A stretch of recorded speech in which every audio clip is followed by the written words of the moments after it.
संपादकीय लेख 120 शब्द प्रति मिनट की गति से 5.5 मिनट का डिक्टेशन स्टार्ट होगा 5 सेकंड बाद।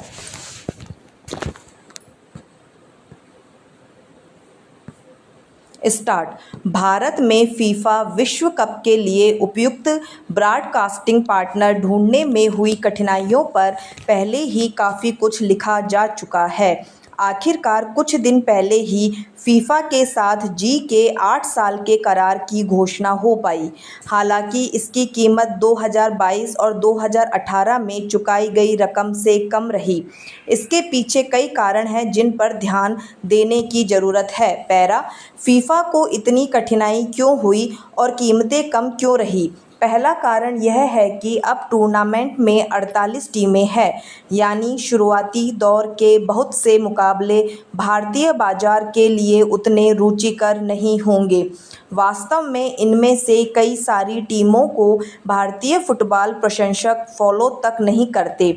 ऐसे में कम ही संभावना है कि दर्शक पूरी रात जागकर उन खिलाड़ियों को देखेंगे जिन्हें वे जानते तक नहीं।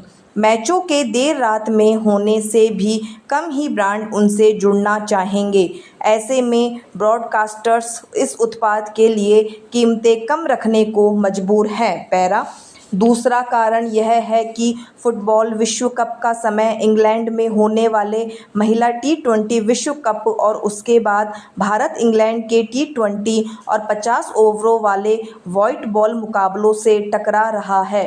हो सकता है रोहित शर्मा और विराट कोहली इंग्लैंड की धरती पर आखिरी बार खेलते दिखें।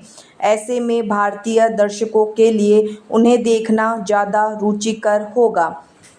19 जुलाई को लॉर्ड्स में होने वाला मुकाबला फीफा विश्व कप फाइनल के साथ टकरा रहा है, तो माना जा सकता है कि भारतीय प्रशंसक फुटबॉल की तुलना में क्रिकेट देखने के लिए ज़्यादा उत्साहित होंगे।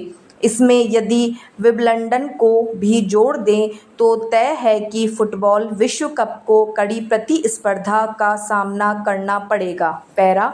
भारतीय पुरुष क्रिकेट टीम घर में T20 विश्व कप जीत चुकी है, तो अब महिला T20 विश्व कप को लेकर भी भारतीय दर्शकों की गहरी दिलचस्पी है। इसके अधिकतर मुकाबले भारतीय समयानुसार रात को शुरू होंगे, तो इनका समय भी फीफा मैचों से टकरा सकता है। ऐसे में भारतीय दर्शक बढ़ जाएंगे। महिला T20 विश्व कप के प्रसारण अधिकार जियो के पास हैं, जबकि व्हाइट बॉल सीरीज के अधिकार सोनी के पास हैं। मतलब दोनों ब्रॉडकास्टर्स के पास दिखाने के लिए पर्याप्त क्वालिटी कंटेंट मौजूद है और उन्हें फीफा के लिए बड़ी रकम खर्च करने की ज़रूरत नहीं लगी। पैरा। जी ने इस अवसर का इस्तेमाल खेल बाजार में दोबारा प्रवेश करने के लिए किया है और कहना चाहिए कि यह एक समझदारी भरा कदम है। भारतीय बाजार बड़ा है और फीफा भी ग्लोबल साउथ के इस सबसे बड़े बाजार से दूर नहीं रहना चाहेगा। कीमतों को कम रखना जरूरी था, इसलिए मांग तथा आपूर्ति के प्रतिस्पर्धी माहौल में अंत समय तक मोल भाव की लड़ाई बनी रही। पैरा। इस डील से 2022 के विश्व कप की तुलना नहीं की जा सकती। इसके दो और कारण हैं। पहला, तब बड़ी संख्या में भारतीय कतर पहुंचे थे और माहौल ऐसा था जैसे विश्व कप भारत में ही हो रहा हो।